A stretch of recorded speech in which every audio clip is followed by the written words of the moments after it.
Welcome to Incognito Islamic Productions. The minority rights deception. Some Muslim public speakers claim that we should support LGBT rights because if we demand equality under the law, then we cannot deny it to other minority groups.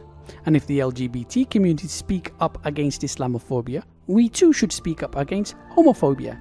And if everyone has the freedom to practice whatever they want, what's the problem? Because we Muslims can practice whatever we want. So is this really about minority rights? It would be a grave mistake to assume so, as this blindly legitimizes the secular basis to determine rights. Muslims would seem hypocritical to deny rights to others under the same basis, hence the support for LGBT by Muslim politicians. So minority rights mantra is deceptive.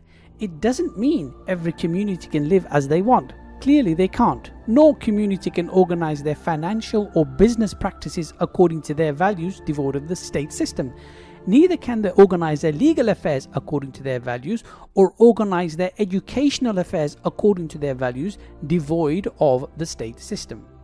Only in the realm of personal freedom does a community have a choice, and only then if it doesn't contradict liberal values. So for example, polygamy is not permitted. However, relationships with multiple partners of multiple genders is not a problem. The minority rights mantra is deceptive because it means accepting the state as the only means to determining rights.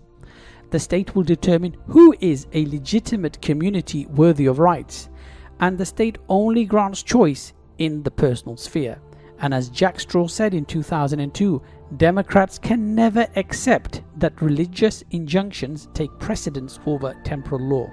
So in the past, women and Jews were not viewed as a community worthy of rights by Britain, and blacks were not viewed as a community by America, but more akin to animals. What is legal isn't always ethical, moral, or halal. So it's a euphemism for secularization. We know that Islam regulates all aspects of life, both public and private. Secularism restricts religion to regulate only the personal sphere. So the mantra of equal or minority rights is nothing but a euphemism for granting sovereignty to other than Allah Azza wa Jal. Of course, those who consent to this secular creed find it difficult to understand why anyone would object. This is because they, whether politically left or right, have accepted this creed as a basis to determine right and wrong. As Muslims, we maintain Allah Azza wa Jal alone is the highest reference for determining what is right and what is wrong. So what are the implications for Muslims? If you accept that everyone has the right to do as they like, you negate the duty to enjoin the good and forbid the evil, and by extension, da'wah itself. This principle would render telling a person homosexuality is sinful as imposing on their right to do as they wish. Thus, a Muslim woman's right to cover would be viewed as equal to her right not to cover, and the right to drink alcohol equal to the right not to drink. Right and wrong are not equal. So for a Muslim to argue for minority rights, the implications are this. 1.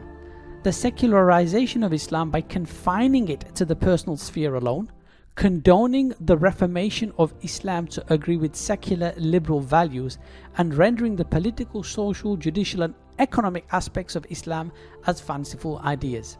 Secularism is not a universal human viewpoint. Liberal values are subjective and are not objective. An insidious attempt to secularize Islam. It is the responsibility of a Muslim to enjoin the good and to forbid the evil. أمر بالمعروف والنهي عن فلا تطع المنكر. المكذبين ودوا لو تدهن فيدهنون